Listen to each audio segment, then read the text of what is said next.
The sun leaned low over the wooden pens, spilling long copper shadows across the auction yard. Dust hung in the air like memory, soft and bitter, stirred by the boots of men who came not to marvel but to judge. Tied to a splintered post stood the horse, a young mustang with ribs that showed through his hide and a blaze of white down his narrow face. His copper coat, once bright, had dulled from hunger and neglect. Men stood around him with laughter in their throats, spitting tobacco into the sand, their voices sharp as knives. The smell of sweat, leather, and sun-baked earth clung to the place, as if even the air itself knew rejection was waiting.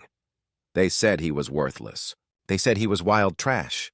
The townsfolk gathered close enough to stare, but not close enough to care. Among them stood Eli Mercer, an older rancher whose silence carried the weight of battles long fought and never spoken of. His gray hair curled beneath his hat, his coat worn from years of wind. The man had a way of holding still that made others uncomfortable, as though he saw what they did not. Across the way, Clara May Hollis watched from the window of her schoolhouse, her eyes quick and careful. She was known for her kindness, though she kept it close like a secret. The auctioneer's voice rose above the dust, calling for bids. Silence pressed back. A cough, a chuckle, the scrape of boots on sand. "Ain't worth a penny," someone muttered. Another spat. "Good for glue, nothing more." The horse shifted, pulling weakly at the rope, his ears pinned against the world's scorn. The bidding board stood empty until a slow movement cut through the stillness. Eli stepped forward, his boots dragging a line in the dust. From his pocket he drew a single crumpled bill, $1. The sound it made as he set it down was quieter than the laughter that followed, but heavier somehow, like a stone dropped in a well. The men sneered. "Fool's errand," one called out. Eli's lost what was left of his mind. The horse lifted his head, and for a heartbeat, there was a flicker between man and animal. Not trust, not yet, but something that passed wordless between them. Two creatures broken in different ways, seeing in each other a glimmer of the same ache. At dusk, Eli led the horse down the dirt road. The town's voices followed him, carried on the wind. Ridicule, disbelief, pity. Clara May lingered in her window, a book in her lap unopened, watching the silhouette of man and horse fade into the horizon's glow. The Mustang stumbled often, his legs thin and uncertain. Eli never tugged, never hurried.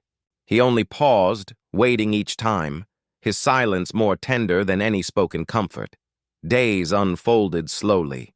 The horse refused to eat at first, flinched from every hand, carried scars where ropes and cruelness had bitten into him. Eli spoke little, though sometimes a low murmur slipped from him, words lost to the air but steady in rhythm. He patched the horse's wounds with a patience that seemed to come from somewhere deeper than duty. The townsfolk shook their heads each time they passed his corral, muttering about wasted effort, about an old man's folly. Clara May, who heard their whispers too, felt something stir inside her each time she saw the horse standing against the setting sun. She began to bring offerings, apples tucked in her skirt, a small sack of oats cradled in her arms. She never stayed long, only long enough to leave the gift by the fence and exchange a fleeting glance with Eli. Those glances began to string together like beads, unspoken but heavy with meaning. A fragile triangle formed in the quiet, man, horse, and woman, each holding more tenderness than they dared admit aloud. The Mustang remained wary, his hooves restless, his eyes sharp with memory. Yet one night, as the lantern's glow softened the walls of the corral, Eli sat by the post with his head bowed. A hymn, old and cracked, slipped from his throat.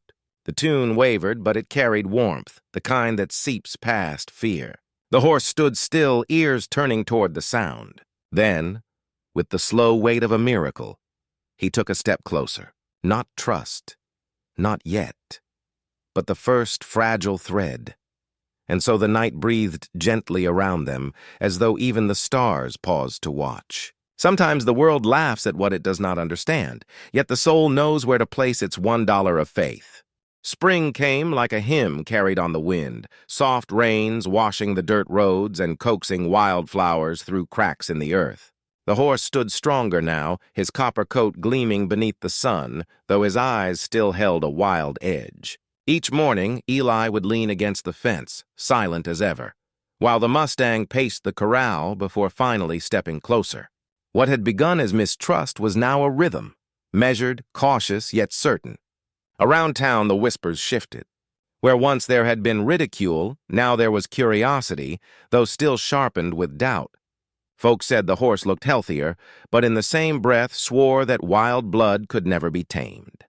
Eli and the Mustang moved together like shadow and flame, feeding, grooming, long hours of quiet training beneath the sky.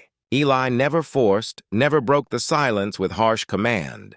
Instead, he waited, watched, and offered steadiness the way a man offers a hand to one drowning.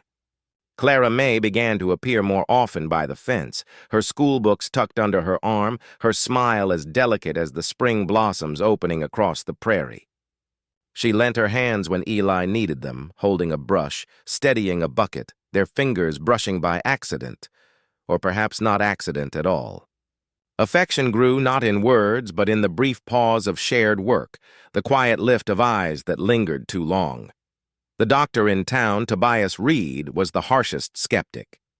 "That horse'll never be more than a broken shadow," he told anyone who would listen, his voice full of certainty. To him, it was foolishness to believe an animal cast aside by men could ever rise above its station. But the townsfolk were restless for spectacle, and when the Wild West Festival was announced, complete with horse trials, gossip began to knot like rope around Eli's name. Some whispered he ought to show the Mustang to prove once and for all if the animal was worth even the dollar spent. Eli shook his head, unwilling. Yet Clara May, standing in the shade of his porch one quiet evening, said softly, "Sometimes the world must see what the heart already knows." The day of the festival dawned bright. The town square transformed by banners, fiddles, and the smell of roasting meat. Children darted through the dust, laughter ringing, while men drank from tin cups and boasted of wagers. The arena had been roped off, barrels set, fences raised. One by one, riders showed their horses, sleek, proud creatures bred for display. Then came Eli, leading his Mustang by a simple rope halter. A hush spread through the crowd, quickly broken by mocking jeers. "That old nag? Mercy, what a sight! Waste of everyone's time!" Clara May's hands clutched the fence rail, her knuckles pale, her heart drumming against her ribs. The Mustang shivered, ears flicking nervously at the roar of voices. For a moment it seemed the weight of ridicule would crush him again.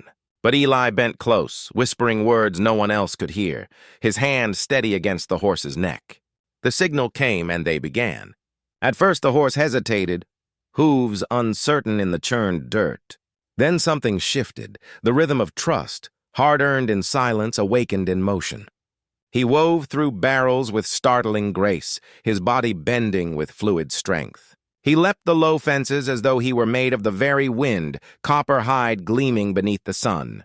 The crowd, loud in cruelty moments before, fell silent. Dust rose in soft clouds behind the horse's hooves, catching the light like smoke. Clara May's breath caught, tears stinging her eyes. She saw not just an animal redeemed, but the quiet triumph of a man who had refused to surrender to bitterness and the beauty of what patience could mend. Even Dr. Reed, arms folded tight across his chest, could find no sneer upon his lips.